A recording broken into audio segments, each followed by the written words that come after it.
Assalomu alaykum qadrli kuzatuvchilar. Bitta bizga 11 metrlik armaturalar kelgan.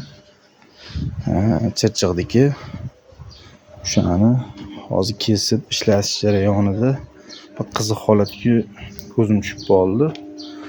Bu tarafni hozir kesdim, mana shu 11 metrda o'rtasidan kesilgan bu. Bu taraf kesilgan. Bu taraf kesilmagan.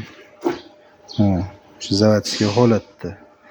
Qiziq tomoni shuki, armaturaning uchta bunaqa narsaga ko'zim tushib qoldi. Sovuqdan shunday kelgan zavatskiy. Buni bilganlar bo'lsa kommentga yozib yuboringlar, nima o'zi bu? Suvchani uchunmi bu yoki boshqa narsami? Shunga biladiganlar bo'lsa bir komment yozib yuboringlar mana.